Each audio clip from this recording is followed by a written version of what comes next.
Kumusta mga kaibigan kong magaganda at gwapo, pati na rin yung pangit na tulad ko. Welcome back na naman sa ating munting channel. So malamang alam nyo aring prutas na are at are marami ngayon.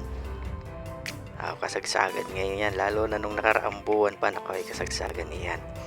So are sa mga hindi nakakalam, avocado, no? So mayroong avocado na medyo pabilog yung ganare at ang kulay niya ay green, at kapag nahinog ay medyo yellow green. Meron namang green kapag hilaw, at kapag hinog na nagiging violet. So meron yung pabilog na ganare at ang buto ay pabilog, at meron din namang pahaba yung kaparang saging ang style o parang ari ng mga lalaki at ang buto naman niya mahaba.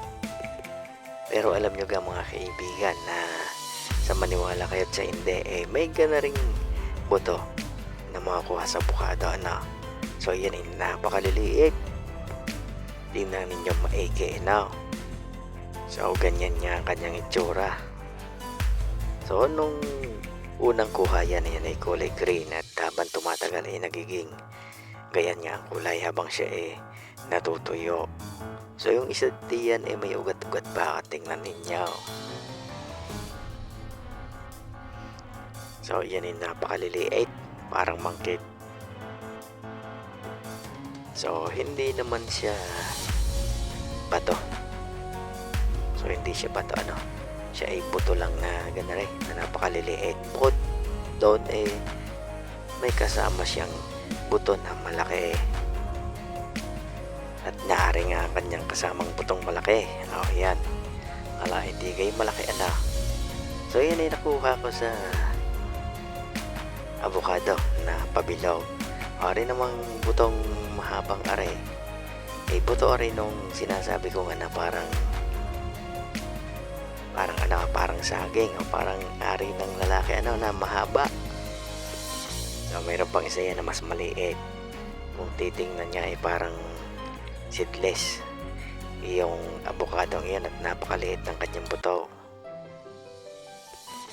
So tingnan ninyo ang kanyang pagkaiba doon sa malaking bilog na iyon. So ayan nga mga kaibigan, pagka nga kayo ay nakakuha ng ganaring maliit, tabi ninyo at inyong patuyuin at ilagay ninyo sa pulang tela, o yan naman sa green, at maaari nyong daladalahin. Yung ganyan matatawag din na mutya, sapagkat yan pambihira, at bihirang magkaroon ng ilang avocado ng ganyan. So ang karaniwan yung buto ng avocado ay malalaki at mga ganare. So bukod diyan mayroon pa rin naman na isang mutya ng avocado, at yung isa na yun yung mas matindi, So yun yung buto ng avocado na naging bato. So kapag kayo nakakita noon, kunin ninyo agad at itabi ninyo. So kapag nakakuha kayo niyan, maaaring magkaroon kayo ng magandang swerte at kapalaran. Taglay na rin niya ang likas na pauntra sa mga negatibong enerhiya na nasa iyong kapaligiran. Maaari mo ring ibabad sa tubig ang buto ng avocado na naging bato o yung mutya niya upang iyong inumin. Makakatulong ito upang maging malakas at maliksi ang iyong pangangatawan. Subalit ang mutya ng avocado bibihira din at mahirap makuha. Yan swertehan kung kayo ang mapagbibigyan ng kalikasan para sa iyo yan.